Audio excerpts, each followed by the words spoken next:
नमस्कार, शुभ सकाळ. मी अमृता क्षीरसागर माझ्या व्लॉगमध्ये तुम्हा सर्वांचं स्वागत करते.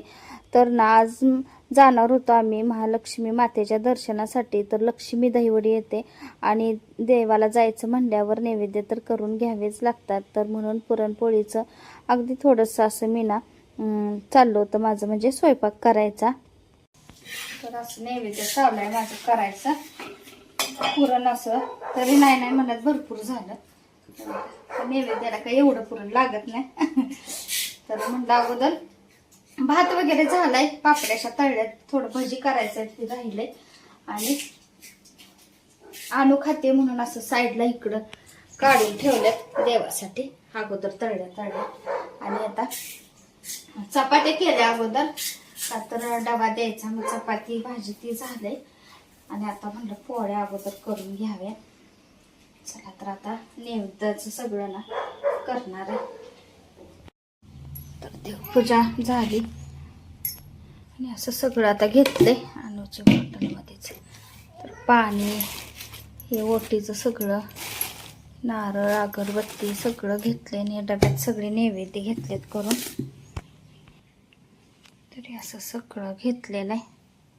तर आता जायचंय आणि ह्याने गेलेत दवाखान्यात. आज दवाखान्यात ना बोलवलं होतं का तर ती पायावरची सूज कमी होईना, त्यामुळं दिली होती औषधं. थोडी कमी आली होती वाटते, कमी काय माहिती आता डॉक्टर काय म्हणते त्याच्यावर आहे. डॉक्टर आता काय म्हणतील म्हणजे त्यावर आहे. तर उशीर झालं गेलेत, मी पण काय फोन बिन केलाच नाही का तर माझं कामच अजून आवरलं ना. आता नैवेद्य झाले, घरचा स्वयंपाक आणि मी चहा घेतलाय तेवढा 2दा आणि ह्यांना तेवढा चहा नाश्ता दिला होता. तर मला आता तिकडून आल्याशिवाय काही जेवता येणार नाही. मी तरी थांबलं पाहिजे. त्यांना काय माफ आहे, हातला आहेत गोळ्या औषधं त्यामुळे आणि माणसांना चालतेच, ती खात्यातच. तर आता मला मात्र म्हणून म्हटलं जाऊन यावं लवकर देवाला. आणि तर आता यांचंच अजून काही येणार नाही. तर आणू आता म्हणते येणार आहे म्हणून. तर अवतार कसा झालाय. आता आवरायचं स्वयंपाक आणि हे सगळं होईपर्यंत वेळ झाला ना. मी कशी दिसते कमेंट की सांगा. चला तर आता आले मी दवाखान्यात जाऊन आणि आता जाऊया. तर सगळं आवरून मी बसले होते, पिशवी वगैरे सगळं भरून ठेवून. काय आणूला पण न्यायचं आहे, आणू मागं लागली आहे ना. तर जर वेळा नेतोच आणूला, जवळ असल्यामुळे. लांबचा प्रवास असल्यावरच फक्त आणूला नेत नाही. आणू काय आता अलीकडे दमवतीच प्रवासात, त्यामुळं. तर नवीन ड्रेस घेतलेला तो घातलाय आज मी. तर सांगोलपासून ना लक्ष्मी दहीवडी 16 किलोमीटर अंतरावर आहे बरं का. तर जास्त लांब नाही आणि रस्ता पण ना चांगला आहे. अगदी थोडासा मध्ये ना खराब रस्ता आहे, नाही तर चांगला रस्ता आहे. तर वातावरण इकडचं खूप छान बरं का.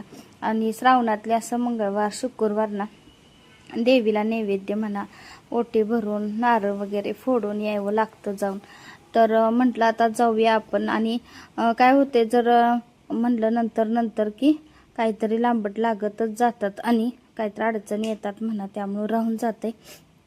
तर म्हटलं आज अचानक म्हणजे माझं काय आदल्या दिवशी नियोजनच नव्हतं. सकाळी अचानकच आणि म्हटले मला पण आज दवाखान्यात जायचं आहे आणि बोलवलं होतं ना. तर ते पायावर जी सूज सारखी येत होती त्यासाठी औषधं बदलून दिलती म्हणून बोलवलं होतं. नाहीतर एक्सरे वगैरे काढून जरी थोडासा जरी क्रॅक असला तर सूज येईल म्हणून सांगितलं होतं. मग त्यांनी पण घरात होते, मग म्हटलं चला आज नियोजन करू. पटकन डाळ वगैरे शिजवली मी आणि तयार केलं नैवेद्य आणि लगेच आलो आम्ही आवरून.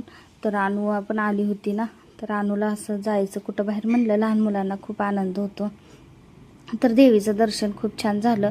अगदी ना निवांत म्हणजे मोकळंच होतं बरं का. जास्त काय गर्दी नव्हती. तर गेले की नाही इथं बाहेर सगळं असं सगळं मी काढून घेत असते अगोदर. आत सगळं मग हे होते ना अडचण. तर बाहेर सगळं नैवेद्याचं म्हणा ओटी भरायला घेतलेलं असते ते म्हणा सगळं असं सगळं ताटामध्ये घेतलं आणि छान दर्शन झालं देवीचं. तर नैवेद्य ठेवले, ओटी भरली आणि गुलाबाचं फूल आणि जास्वंदाचं जे आपल्या झाडाला लागलं होतं ना तेच नेलं होतं मी. तर लक्ष्मीला किती छान असं सजवलेलं होतं, गजरे वगैरे. आणि हे तर ना हे कान म्हणा डोळा म्हणा हे असं सगळं ना इथं घालतात. तर चांगलं असतं ते आपल्याला, म्हणजे काय त्रास होत नाही म्हणून असं घालायचं असतं. तर तिथं ते सगळं ना अर्पण केलं मी. आणि अनुचं बाहेर आल्यानंतर परत चाललं होतं, मला घंटी वाजवायची आणि उचलून घ्या म्हणून यांनी परत तिला उचलून घेतलं होतं. आणि माझ्या हातात ताट होतं तर ह्यांच्याकडे दिली ती पिशवी. ह्यांनी लंगडतच जरा चालायला लागलेत, का तर दवाखान्यात जाऊन आले होते आणि त्यांना त्रास व्हायला लागला होता, का तर थोडंसं ते ना टाक्यातून असं पाणीच लागलं होतं यायला, त्यामुळं. तर मेन मंदिर जे झालं आणि हे पाठीमागं ना हे पण मंदिरच आहे. तर इकडं पण येऊन नैवेद्य वगैरे दाखवून इथं सुद्धा ओटी भरावी लागते. आणि इथं परडी वगैरे ते असं घेऊन सगळे असतात ना, तर इथं सुद्धा नैवेद्य वगैरे ठेवायचा. तर आपण वर्षातून एकदाच येतो, तर सगळं व्यवस्थित करावं लागतंय. आणि अनुचं बघा इथं काय चाललं होतं, तर ह्यांनी इथं पण नारळ वगैरे फोडला. आणि नंतर इथं सुद्धा असं आहेत देव. तर आता हे कुठलं आहेत काय एवढं माहिती नाही बरं का. तर इथं पण नैवेद्य ठेवला आणि ते कुत्र्याला ती आजी खाऊ देत नव्हती म्हणून एक नैवेद्य ह्यांनी घेतला. तर मी थोडंसं जादाच नेलेलं असते, सगळे देव आपले सगळ्यांना ठेवायचं असते त्यामुळं. तर इथं सुद्धा नैवेद्य ठेवला, जरा वेळ बसलो तिथं. तर छान वाटतं थोडा वेळ कुठल्याही मंदिरात गेलं तर थोडा वेळ, एक 5 मिनटं का होईना, किती पण घाई असू दे, एक 5 मिनटं का होईना तिथं बसायचं. आणि इथं सवासणी असं घालतात बघा, म्हणजे प्रत्येकाच्या काय काय आता प्रथा असतात त्यांच्या परंपरा त्यानुसार. तर इथं ना नैवेद्य करतात, म्हणजे पुरणपोळीचा, आणि सवासणी इथं बायका जीव घालतात इथं, असं पण असते देवीला नैवेद्य दाखवून वगैरे. आणि सगळीकडं तिथं फिरून घाम किती आला होता आणि ती कुंकूचं ओघळ सगळं आले होते, पुसा लागले होते. मी ती सगळं अगदी डोळ्यात चाललं होतं, का तर सगळी ऊन पण होतं जास्त आणि सगळीकडं तिथं फिरलो वगैरे त्यामुळं.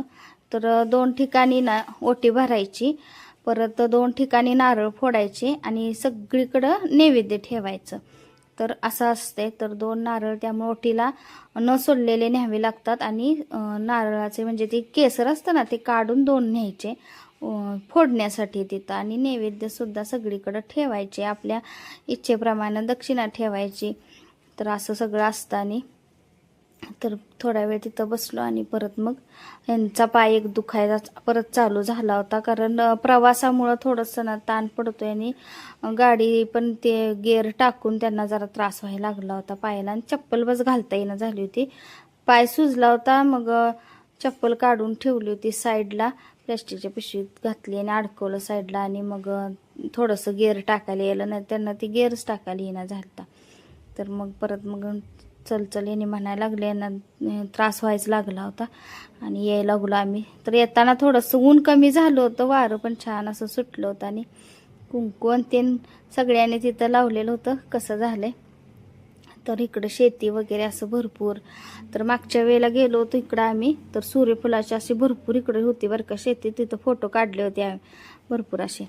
तर मागच्या वर्षी पहिल्यांदाच म्हणजे त्यावेळेला नुकतंच चॅनेल पण चालू केलेलं होतं आणि व्हिडिओ मी सुरुवात होती माझी त्यावेळेला. तर छान देवीचं दर्शन झालं. आता घरी निघालो आम्ही आणि तुम्हालाही दर्शन झालंच असेल देवीचं. तर असा आजचा छोटासा ब्लॉग कसा वाटला, तर आवडला असेल तर नक्की लाईक करा. आणि तुमच्या मित्रमैत्रिणींसोबत तुम्हाला आवडला असेल तर तुम्ही शेअरही करू शकता.